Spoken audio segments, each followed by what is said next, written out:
Hello friend, welcome to my YouTube channel Rinki রান্নাঘরে আপনাদেরকে সবাইকে স্বাগত। আজও চলে এসেছি আরেকটি রেসিপি নিয়ে। আজকে যে রেসিপি বানাতে চলেছি সেটা হলো পালং শাকের চচ্চড়ি। সিম, আলু, বেগুন দিয়ে পালং শাকের চচ্চড়ি। তাহলে চলুন এই পালং শাকের চচ্চড়ি বানানোর জন্য কি কি উপকরণ লাগে আপনারা অবশ্যই দেখে নিন। আর আমার চ্যানেলটিকে যারা সাবস্ক্রাইব করেননি অবশ্যই সাবস্ক্রাইব করে দেবেন। প্রথমে আমি কড়াইতে সর্ষের তেল দিয়ে দেবো। তেলটা গরম হয়ে গেছে, এবারে আমি দিয়ে দিচ্ছি বড়ি। বড়িগুলো ভালো করে ভেজে নেব। আমি এখানে ডালের বড়ি নিয়েছি। বড়িগুলো ভাজা হয়ে গেছে, এবার আমি বড়িগুলো তুলে নেব। ওই তেলেই আমি একটা শুকনো লঙ্কা, একটা তেজপাতা আর 5 ফোড়ন দিয়ে দেবো।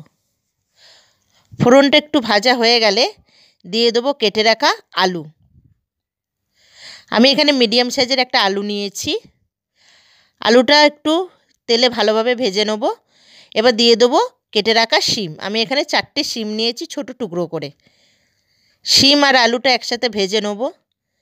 শিম আলু ভাজা হয়ে গেলে এবার দিয়ে দেবো কেটে রাখা বেগুন। বেগুনটা দিয়েও ভালোভাবে সবজিগুলো ভেজে নেব। এখানে সবজিগুলো ভাজা হয়ে গেছে, দিয়ে দিলাম 2 কাঁচা লঙ্কা। এবার দিয়ে দেবো আদা আর জিরে বাটা, দিয়ে ভালোভাবে সবজিগুলোর সাথে মশলাটা কষিয়ে নেব। এখানে ভালোভাবে মশলাটা কষানো হয়ে গেছে, এবারে অল্প পরিমাণে একটু জল দিচ্ছি, মশলার জলটা দিয়ে একটু নাড়াচাড়া করে নেব।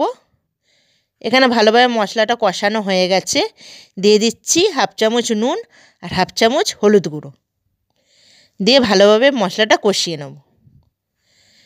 এখানে সব মশলাটা কষানো হয়ে গেছে, এবার দিয়ে দেবো ভেজে রাখা বড়ি।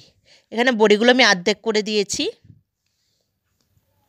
দিয়ে দিচ্ছি পালং শাকটা, দিয়ে ভালোভাবে নাড়াচাড়া করে নিয়ে আমি ঢাকা দিয়ে দেবো 10 মিনিটের জন্য। 10 মিনিট হয়ে গেছে, দেখে নেবো শাকটা কেমন হয়েছে। এখানে শাকটা রেডি হয়ে গেছে, দেখুন শাক দিয়ে কতটা জল বেরিয়েছে। আমি কিন্তু এক্সট্রা কোনো জল দিইনি।